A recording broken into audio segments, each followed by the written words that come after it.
कथा भोलेनाथ की जो हमें समझाती है कि दक्ष ने जो संतों का अपमान किया, शिव का भी अपमान किया, सती का भी अपमान किया और उसको ये दंड भोगना पड़ता है।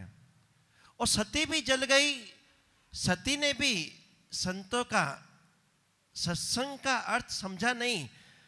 सती ने भी संतों की भक्ति, संत जो भीतर में भक्ति का मार्ग प्रदान करते हैं, उसको ना जानने के कारण सती भी यज्ञ में जल गई। लेकिन अगले जन्म में फिर सुधार हुआ जब वो पार्वती बनकर आई और देवर्षि नारद से प्रार्थना करती हैं, मेरी तो एक ही इच्छा है भोलेनाथ को प्राप्त करने की। और उन्हें तपस्या का एक मंत्र बताया, तपोविधि बताई। और जब वो जंगल में तपस्या करती है, वहां सप्तऋषि भी उसको आकर भटकाते हैं, शिव को छोड़ने की बात कहते हैं, नारद के उपदेश को त्यागने की बात करते हैं। लेकिन सती अडिग है। आज पूर्व जन्म की सती पार्वती के रूप में अडिग है कि अब मैं वो गलती नहीं करूंगी, अब मैं संतों को, अपने देवर्षि नारद को नहीं छोड़ूंगी और भगवान शिव की प्राप्ति करके ही रहूंगी। इसलिए इस जन्म में वो एक सुधार कार्य करती है पार्वती। और जब पार्वती ने उनके द्वारा ये प्रार्थना की, तपस्या की, और कल हमने जाना कि बारात की पूरी तैयारियां हो चुकी थी। भोले बाबा नंदी बैल पर सवार होकर बारात लेकर चल पड़े थे कैलाश पर्वत से हिमाचल नगर की ओर। आइए हम भी शिव के बाराती बने।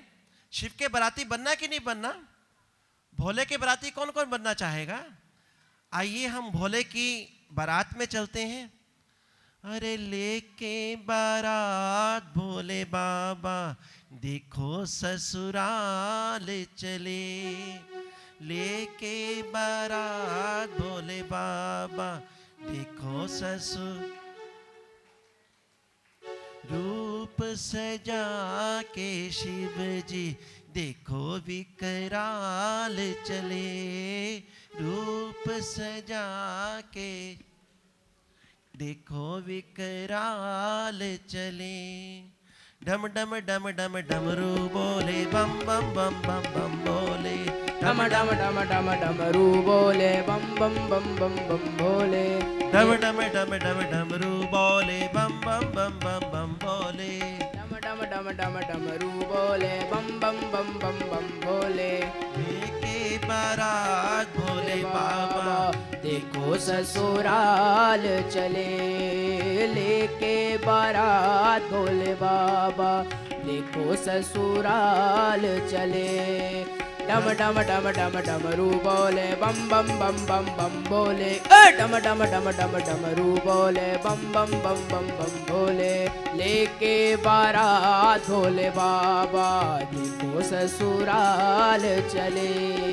लेके बारात भोले बाबा, देखो ससुराल चले।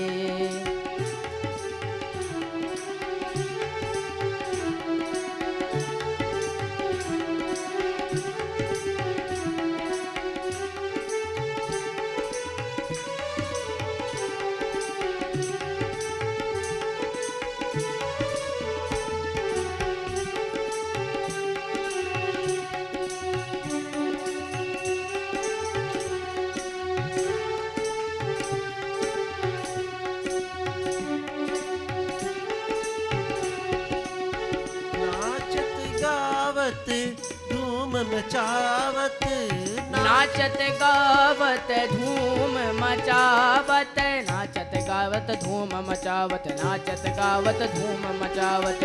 नाचत गावत धूम मचावत।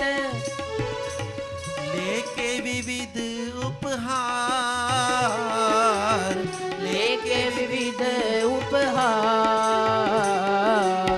भूत प्रेत और देव धनुष सब, भूत प्रेत और देव गरुण सब आए हिमाचल द्वार। आए हिमाचल द्वार। तन पे भस्म रमा के देखो महाकाल चले। तन पे भस्म रमा के देखो महाकाल चले। लेके बारात भोले बाबा देखो ससुराल चले। लेके बारात भोले बाबा देखो ससुराल चले। डम डम डम डम डमरू बोले बम बम बम बम बम बोले। डम डम डम डम डमरू बोले बम बम बम बम बम बोले। ए बम बोले। लेके बारात भोले बाबा देखो ससुराल चले। लेके बारात भोले बाबा देखो ससुराल चले। देखो ससुराल चले। देखो ससुराल चले। देखो ससुराल चले। और जैसे ही बारात वहां पर पहुंची तो बारात के पहुंचते ही नगर में वहां विरोध हो जाता है।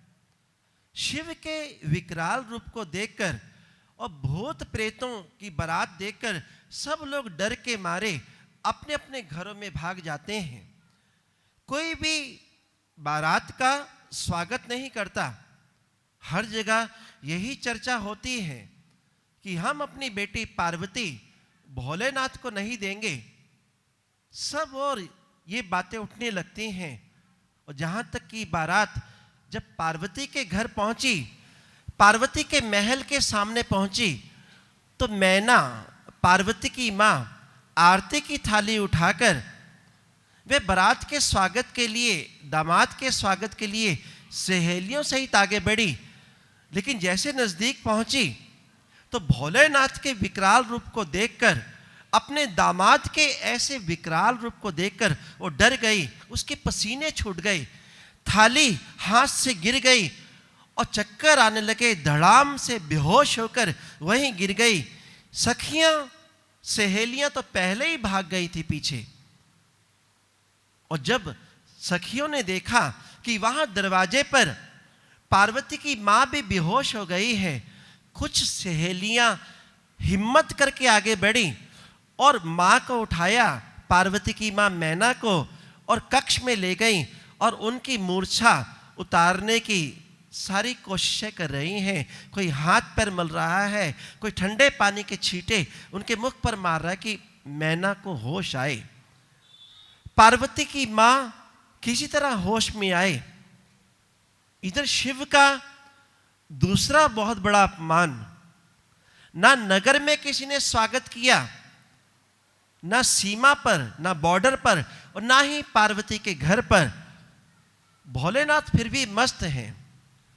भोलेनाथ बड़े प्रसन्न हैं। शिव ने भृंगी से कहा, जो उनके भूत प्रेत थे, भृंगी ये पता तो लगाओ कि बारात के ठहरने की व्यवस्था कहां की गई है। जिस धर्मशाला में रुकने का प्रबंध होगा हम सब वही चलते हैं। खाने पीने का प्रबंध होगा, खाएंगे पिएंगे, रात को आराम करेंगे। सुबह ये कहेंगी हम शादी कर लेंगे, ये कहेंगी तो नहीं करेंगे। हम कौन सा ठान के आए हैं कि पार्वती को लेकर ही जाएंगे। वो मस्त हैं। शिव पर इस चीज का कोई असर नहीं है। सब लोग धर्मशाला का पता लगाते हैं। बारात वहां ठहरी। शिव के लिए अलग कक्ष था, ब्रह्मा विष्णु के लिए अलग कक्ष था। सबके लिए बड़ी अच्छी व्यवस्था हिमाचल के राजा हिमवान ने की थी, पार्वती के पिता ने की थी, सब बारातियों के लिए। इधर जब मैना को होश आया तो मैना ये सोचती है, ये नारद ने क्या किया, ये संतों ने कैसा रिश्ता बनाया। बेटी को बुलाती है और बेटी का सिर अपनी गोद में रखती है। नहीं पार्वती, नहीं गोरा, मैं तुझे भोलेनाथ को नहीं दूंगी। तू कितनी कोमल है, तू कितनी सुंदर है, वो कितना क्रूर, कितना कुरूप, विकराल, जटाधारी, नागधारी। मैं ऐसे बूढ़े बाबा को मैं ऐसे बूढ़े बाबा को, भोलेनाथ को अपनी पार्वती नहीं बिहाऊंगी। ये नारद ने कौन सी दुश्मनी निकाली है, कौन से जन्म का बदला लिया है हमारे साथ। मैं तुझे लेके पहाड़ से कूद जाऊंगी, मैं तुझे लेकर नदी में कूद जाऊंगी, लेकिन तेरी शादी भोलेनाथ से नहीं होने दूंगी। पार्वती ने बड़ा समझाया, मां वो भगवान है, वो परमात्मा है, लेकिन मां मानने को तैयार नहीं है। पार्वती दौड़ी चली गई, दुल्हन के रूप में सजी है, लाल साड़ी पहनी है और सोने चांदी के आभूषण हैं, हाथों में मेहंदी रची हुई है और पलंग पर एकदम गिरकर रोने लगती है। बहुत रोई पार्वती, लेकिन रोने से क्या होगा। पार्वती उठती हैं और पार्वती साधना में बैठती हैं। एक गुरु की शिष्या हैं, शबरी माता मतंग ऋषि की शिष्या हैं। पार्वती देवऋषि नारद की शिष्या हैं। वो साधना में बैठी। हमने बहुत फोटो माँ पार्वती के, भोलेनाथ के इस अवस्था में देखे होंगे, ऋषि मुनियों के। वो ध्यान करते हैं। ध्यान, ध्यान क्या है? ध्येय को देखना, और हम देखें, ध्याता देखे। ध्येय प्लस ध्याता बराबर फिर ध्यान है। ध्येय प्लस ध्याता इज इक्वल टू ध्यान। जैसे मैंने आपको देखा, आप हमें देख रहे हैं, एक टारगेट है कि कथा व्यास बोल रहे हैं, साधु संत बैठे हैं, आप एकाग्रता से सुनते हैं। लेकिन अगर कोई नहीं होगा, कोई इधर देखेगा, कोई उधर देखेगा, कोई उठ के चला भी जाएगा, क्योंकि कोई आया नहीं है कथा करने। ध्येय चाहिए, टारगेट। आप बस में बैठते हैं, बस का टारगेट है कि रोहतक जाना है। ट्रेन में बैठते हैं कि दिल्ली जाना है। एक गंतव्य होता है कि वहां पहुंचना है। इसी प्रकार जब ऋषि मुनि बैठते थे, साधु संत, जैसे आज मां पार्वती बैठी है, उनका एक लक्ष्य था, संतों के द्वारा ईश्वर से मिलना। गुरु गोविंदो खड़े काके लागू पाए, गुरु गोविंद दो खड़े काके लागू पाए, बलिहारी गुरु आपनो जिन गोविंद दियो। सबको आता है, 5वीं क्लास से आता है। कबीर जी का दोहा है, गुरु गोविंद दो खड़े काके लागू पाए, बलिहारी गुरु आपने जिन गोविंद दियो मिलाए। जो मिला दे, कथा सुना के, प्रसाद बांट के, हलवा पूड़ी खिला के ना चला जाए। जो मिलाए, जो हमें उससे मिलाए। मिलते कैसे हैं? जब आमने सामने होते हैं। आमने सामने तो देखना होता है, लेकिन मिलते कभी जब गले मिलते हैं, हम एक दूसरे को गले मिलते हैं, हाथ मिलाते हैं। इस प्रकार ईश्वर से कैसे गले मिले?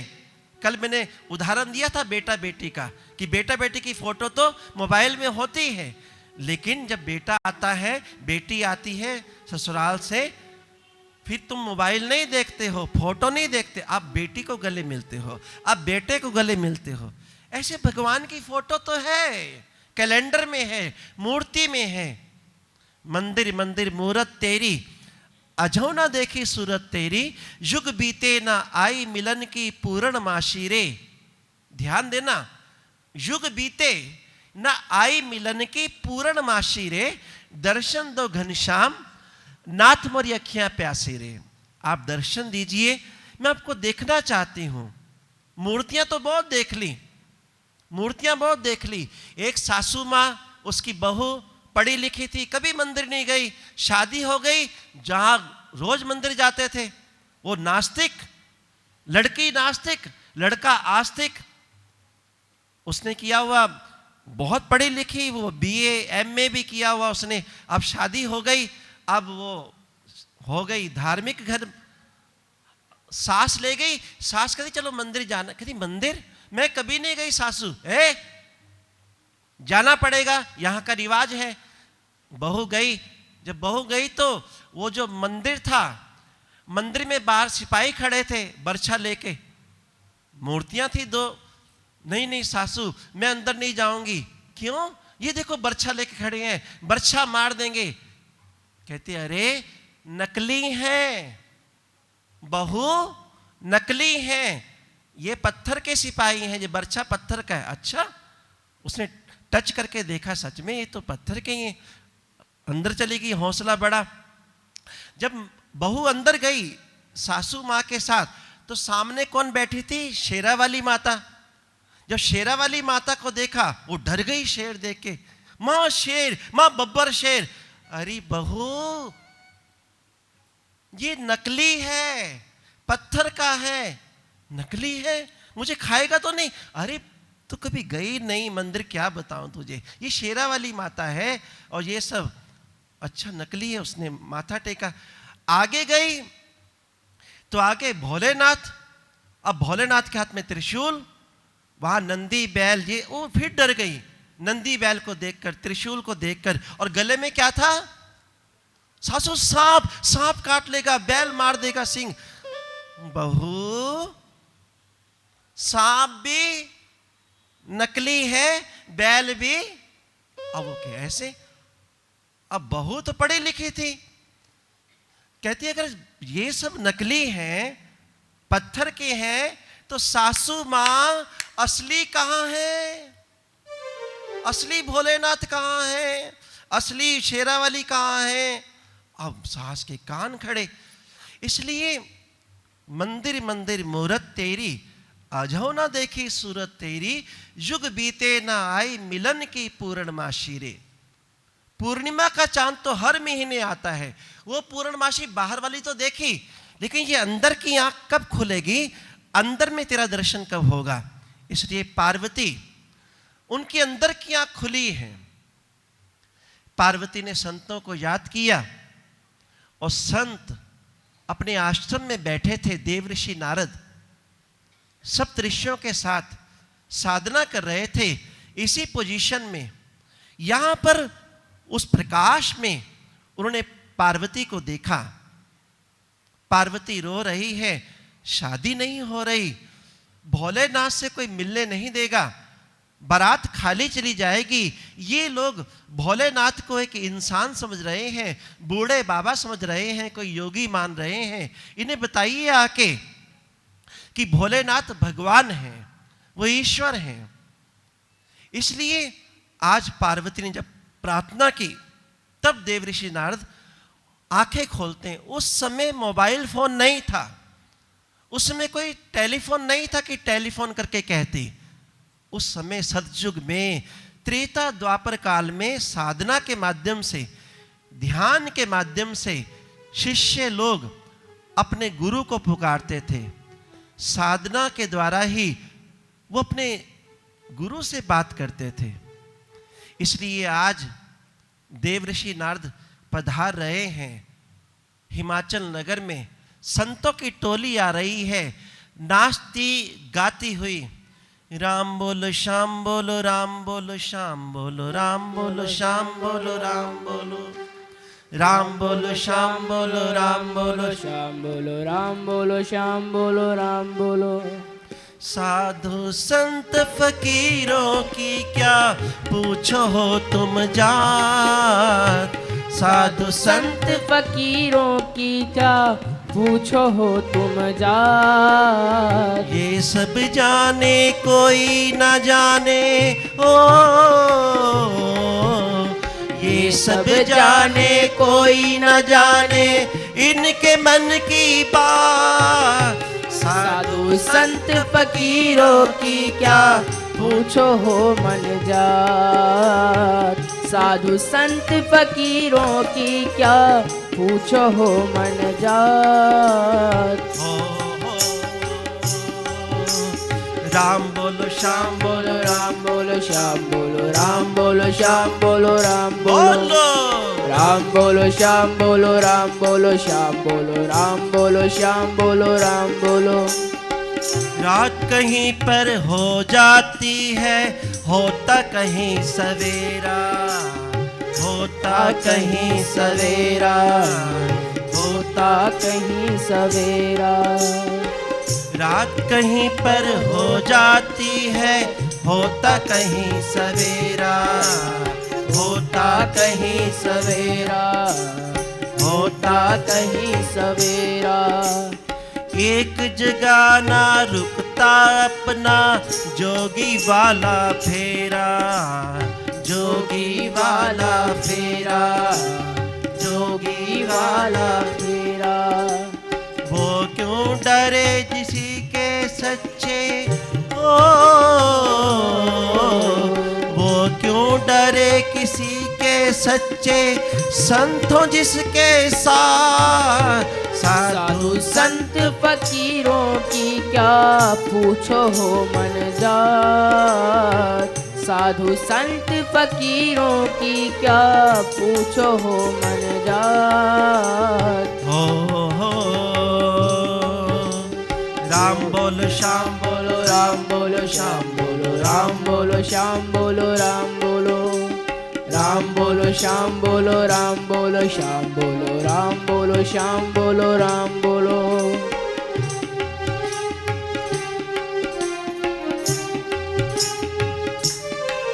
ताली जोर से।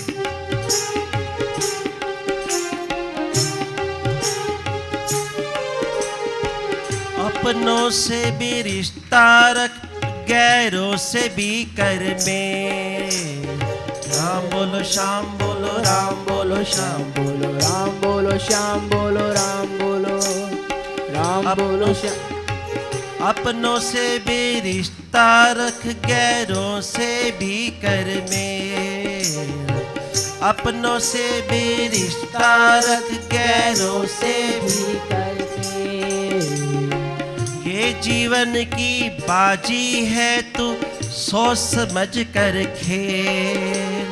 ये जीवन की बाजी है, तू सोच समझ कर खेल। जीत हमेशा सच की होती, ओ जीत हमेशा सच की होती, झूठ की होती हार। साधु संत फकीरों की क्या पूछो हो मन जात। राम बोलो श्याम बोलो, राम बोलो श्याम बोलो, राम बोलो श्याम बोलो, राम बोलो, राम बोलो श्याम बोलो, राम बोलो श्याम बोलो, राम बोलो श्याम बोलो, राम बोलो। राम बोलो श्याम बोलो, राम बोलो श्याम बोलो, राम बोलो श्याम बोलो, राम बोलो, राम बोलो श्याम बोलो, राम बोलो श्याम बोलो, राम बोलो श्याम बोलो, राम बोलो।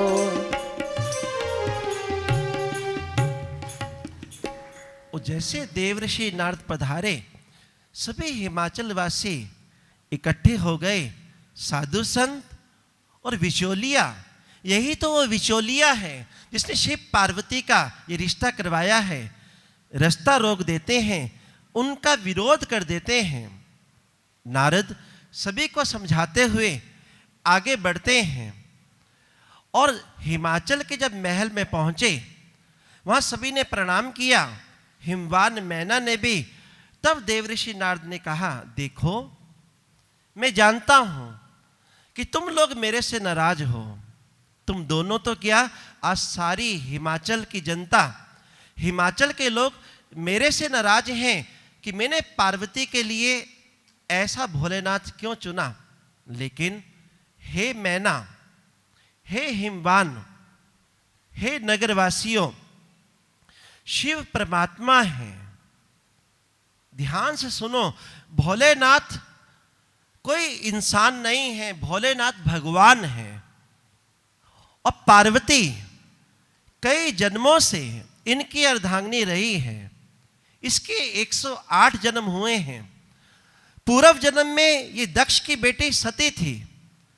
सबको बड़ा सत्संग सुनाया, लेकिन सत्संग से, कथा कीर्तन से किसी को समझ नहीं आया। तब आशुतोष महाराज जी बताते हैं, गुरु महाराज, इसमें लिखा है ज्योतिर्लिंग, 12 ज्योतिर्लिंग। ज्योतिर्लिंग मैंने, ज्योति मैंने क्या होता है, प्रकाश, प्रकाश का लिंग ज्योतिर्लिंग। यहां प्रकाश हुआ, प्रचंड प्रकाश। 12 ज्योतिर्लिंग देखे। कर्पूर गौरम, कर्पूर गौरम, करुणावतारम, संसार सारंग, भुजगेंद्रहारम सदा वसंतम हृदयारविंदे, कल भी सुना आपने। अब है तो नीले, ब्लू, ब्लू क्यों है? नीलकंठ महादेव, क्योंकि क्या पिया था? क्या पिया था? विष पिया था, जहर पिया था। जहर पिया था ये इसमें लिखा है, समुद्र मंथन में जहर निकला तो भोलेनाथ ने पिया, तो पूरा गला, पूरा चेहरा वो ब्लू हो गए, नीले हो गए। नीलकंठ महादेव, नीलकंठ महादेव की ये रामायण में भी है, शिव पुराण में भी है और भागवत महापुराण में भी है। भोलेनाथ ने क्या पिया था? क्या पिया था? आवाज नहीं आई, जोर से बोलो। विष पिया था, जहर पिया था।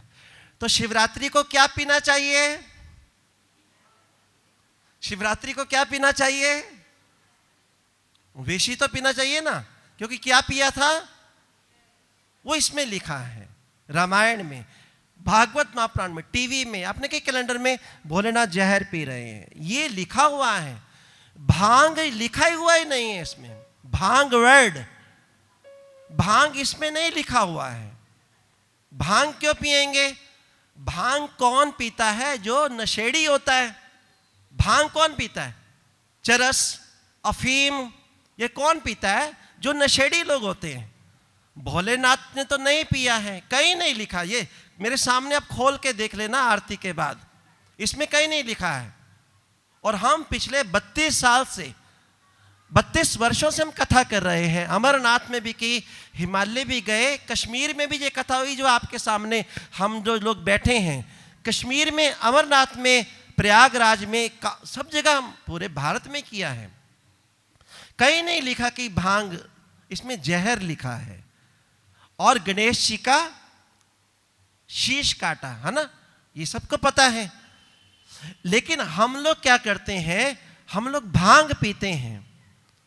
लेकिन भांग से इंसान 2 के 4, 4 के 8 दिखते हैं। हंसता तो हंसता ही रहता है, भांग पीने वाला हंसता तो हंसता रहता है, रोता तो रोता ही रहता है। और भोलेनाथ के बेटे कौन है? गणेश।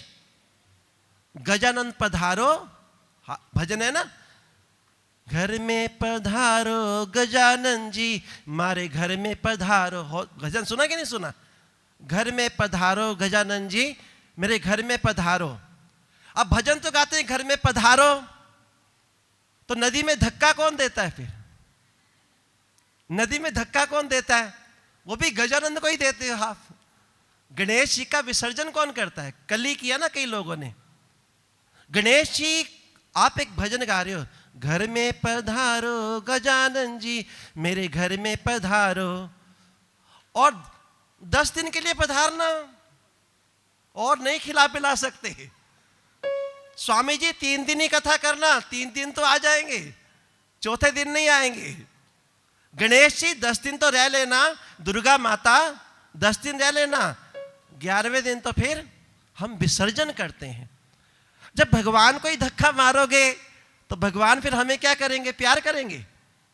फिर भगवान भी तो धक्का ही मारेंगे ना। इसलिए हम करते कुछ और, हम कहते थे पधारो, करते कुछ और हैं। माँ मुरादे पूरी कर दे, हलवा बांटूंगी, माँ मुरादे पूरी कर दे हलवा, ज्योति जला के, हम गाते ना, माँ मुरादे पूरी कर दे तो हलवा बांटूंगी, अगर मुरादे पूरी नहीं हुई तो हलवा नहीं बांटूंगी। हम भी तो जाट है ना, हम भी तो हरियाणा के लोग हैं। अब ये होता है काम, बात भी सही है भाई, कोई काम आएगा तो उसके हम भी काम आएंगे, जो काम नहीं आएगा हम भी उसके काम नहीं आएंगे, जो नहीं फोन उठाएगा हम भी उसका फोन नहीं उठाएंगे, जो बात नहीं करेगा हमें क्या लेना ना, भाड़ में जाए। यही होता है। इसलिए भगवान गणेश ने भांग नहीं पी। अगर पापा पीते तो बेटा ही पीता ना। गणेश ने नहीं पिया, कार्तिकेय ने नहीं पिया। और शिवजी के 11वें अवतार थे हनुमान। हनुमान ने भांग पी। हनुमान जयंती पे क्या भांग लोग पीते हैं? हनुमान जयंती आती है ना मई में, हनुमान जयंती पे कोई भांग नहीं पीता। हनुमान जयंती पे बूंदी बांटी जाती है, मंगलवार को बदाना बांटा जाता है। इसलिए भांग का नशा उतर जाता है। शिव जी ने तो भक्ति का नशा किया, ध्यान किया, इसलिए सावन में पूरे महीने बैठते हैं। सावन में शिव, पार्वती, गणेश, कार्तिकेय पूरा ध्यान किया उन्होंने। भांग का जो नशा करता है वो नशा सुबह टूट जाता है, सुबह वो नशा उखड़ जाता है, दोबारा भांग पीनी पड़ती है। इसलिए शिव जी का जहर उन्होंने पिया, लेकिन शिवरात्रि में कोई जहर नहीं पीता, क्योंकि अगर जहर पिएंगे तो हमारी मौत हो जाएगी, मेरी पत्नी विधवा हो जाएगी, बच्चे अनाथ हो जाएंगे। लेकिन भोलेनाथ ने जहर पिया, क्यों? क्योंकि उनके पास वो ध्यान है, वो साधना है, जिसकी बदौलत आज पार्वती ने देवऋषि नारद को बुलाया और देवऋषि नारद ने सभी को ज्ञान दिया, उनके सिर पे हाथ रखा, ऐसे स्पर्श किया और सबका वो नेत्र खुला। कृष्ण भगवान ने अर्जुन के सिर पे हाथ रखा, अर्जुन का दिव्य चक्षु खुला, अर्जुन विराट रूप देखता है, तेज प्रकाश देखता है, घंटे डमरू शंख सुनता है। तब अर्जुन ने माफी मांगी और अर्जुन युद्ध करता है।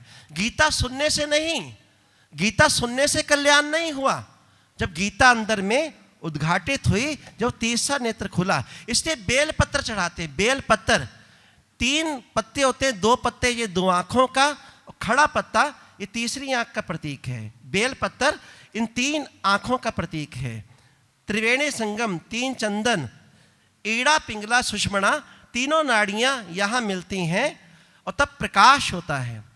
आज देवऋषि नारद ने सभी को प्रकाश दिया, सबने शिव को देखा, पार्वती के 108 जन्म देखे और सभी बड़े प्रसन्न हुए। डमरू शंख कीर्तन की आवाज, और तब वो सब अब पार्वती की शादी करने को तैयार हुए। तब वो माने, तब मैना हिमवंत आनंदे। इसलिए संतों का संग करें, संत के बिना कल्याण नहीं है। राम के गुरु थे वशिष्ठ मुनि, राम भगवान थे, राम ने भी संतों का संग किया। चारों भाइयों को, राम, भरत, लक्ष्मण, शत्रुघ्न, जो छोटे थे तो उनका उपनयन संस्कार हुआ। उपनयन संस्कार कौशल्या दशरथ ने करवाया। उपनयन मैंने, उपनयन संस्कार सुना आपने, वर्ड सुना है? उपनयन ऊपर वाला नयन, ये ऊपर वाली आंख, तीसरी आंख। बेटे का चेहरा, जब बेटी का चेहरा माँ बाप से मिलता, कहते हो अपनी माँ पे गई है, बेटा अपने बाप पे गया है, माँ बाप से हमारा फेस मिलता है। हम भोलेनाथ को बोलते हैं, पार्वती को, तुम्ही हो माता पिता, तुम्ही हो बंधु सखा, तुम्ही हो। अगर शिवजी हमारे माँ पिता हैं, भोलेनाथ पिता हैं, पार्वती माता हैं, तो शिवजी की तो 3 आंखें हैं, तो हमारी भी 3 आंखें हैं, लेकिन 2 खुली हुई हैं। 2 से तो हम दुनिया देखते हैं, तीसरी बंद है। तीसरी परसों मिलेगी यहीं पर, इसी धर्मशाला में, परसों चौथे दिन। लेकिन जो 3 दिन या 2 दिन जिन्होंने कथा ध्यान से सुनी होगी। इसलिए उपनयन राम का भी हुआ, उनके गुरु वशिष्ठ मुनि थे, कृष्ण के गुरु दुर्वासा ऋषि थे, मीराबाई के गुरु संत रविदास थे। स्पर्श हुआ ऐसे, दूर से नहीं, ये मंत्र ले लो, जपो, ये करो, वो करो, ऐसे बांट दिए 10-15 मंत्र, 2-4 राम राम जप, तू राधे राधे जप, तू ये जप, तू, ऐसे नहीं किया उन्होंने। टच किया, स्पर्श किया। मोटर कब चलती है? जब बिजली की तार उसमें डालते हैं प्लग में, फिर उसको ऑन करते हैं, तब मोटर चलती है। कनेक्शन, माइक क्यों चल रहा है? कनेक्शन है पीछे से। इसलिए अंदर में जब गुरु सिर पे हाथ रखता है, स्पर्श करता है, तब भगवान दिखता है। जैसे अर्जुन ने, मीराबाई ने और पार्वती ने आज हिमवान मैना ने भी देखा। इसलिए खोज करो, कहीं मिल जाए, अगर कहीं नहीं मिलता तो यहां तो परसों मिलेगा ही। और आइए संतों की महिमा में भक्तों ने क्या गाया, ध्रुव प्रहलाद ने क्या गाया, आइए श्रवण करते हैं। संतन के संग लाग तेरी अच्छी बनेगी।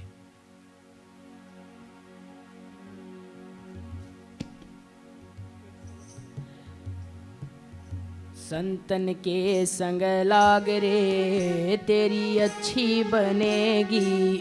संतन के संग लाग रे तेरी अच्छी बनेगी। संतन के संग लाग रे तेरी अच्छी बनेगी। अच्छी बनेगी तेरी किस्मत जगेगी। अच्छी बनेगी तेरी किस्मत जगेगी। जाग सके तो तू जाग रे तेरी अच्छी बनेगी। संतन के संग लाग रे तेरी अच्छी बनेगी।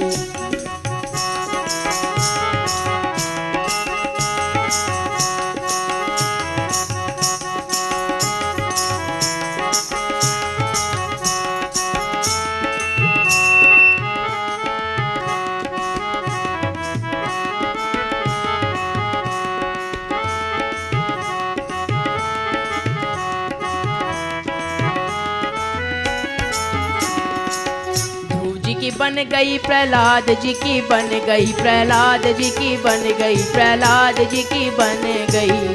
ध्रुव जी की बन गई। प्रहलाद जी की बन गई।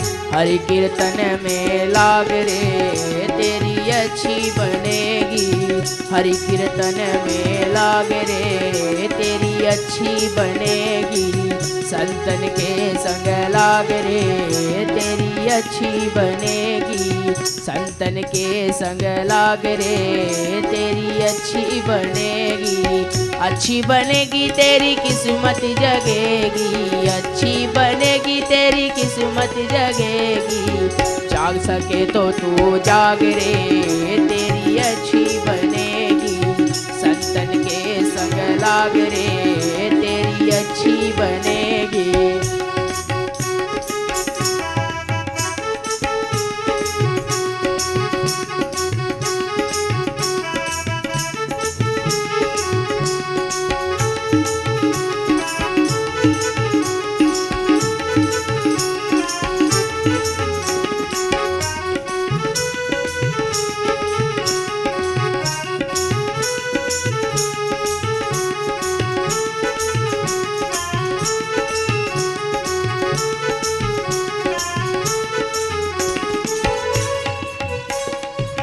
कागा से तो है हंस बनवाए। कागा से तो है हंस बनवाए। हंस बनवाए। हंस बनवाए। कागा से तो है हंस बनवाए। मिट जाए दिल के दाग रे तेरी अच्छी बनेगी। मिट जाए दिल के दाग रे तेरी अच्छी बनेगी। संतन के संग लाग रे तेरी अच्छी बनेगी।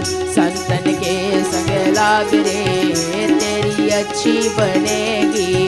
अच्छी बनेगी तेरी किस्मत जगेगी। अच्छी बनेगी तेरी किस्मत जगेगी।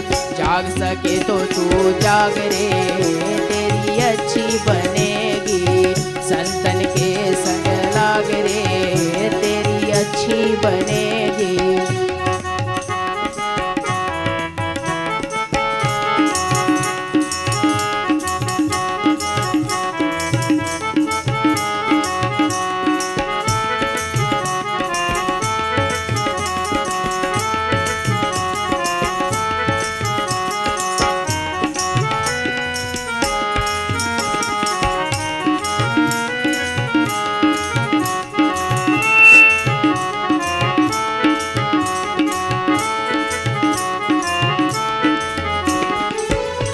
कबीर सुनो भाई साधो। कह कबीर सुनो भाई साधो। सुनो भाई साधो। सुनो भाई साधो। कहे कबीर सुनो भाई साधो। होए तेरा बेड़ा पार रे तेरी अच्छी बनेगी। होए तेरो बेड़ा पार रे तेरी अच्छी बनेगी। संतन के संग लाग रे तेरी अच्छी बनेगी। संतन के संग लाग रे तेरी अच्छी बनेगी। अच्छी बनेगी तेरी किस्मत जगेगी। अच्छी बनेगी तेरी किस्मत जगेगी। जाग सके तो तू जाग रे, तेरी अच्छी बनेगी। संतन के संग लाग रे, तेरी अच्छी बनेगी, अच्छी बनेगी, अच्छी बनेगी। और संतन के संग लाग रे क्या बनेगी? तेरी अच्छी बनेगी। और संत क्या प्रदान करते हैं? श्री गुरु चरण सरोज रज, निज मन मुकर सुधार। श्री गुरु चरण सरोज रज, निज मन मुकर सुधार। वर्णहु रघुबर बिमल जसु, जो दायक फल। ये हनुमान चालीसा का पहला दोहा है, जो दायक फल 4। श्री गुरु हो, जीवित गुरु हो, जो हमें भीतर में प्रकाश करे, कीर्तन करे, श्वासों में सुमरन को प्रकट करे।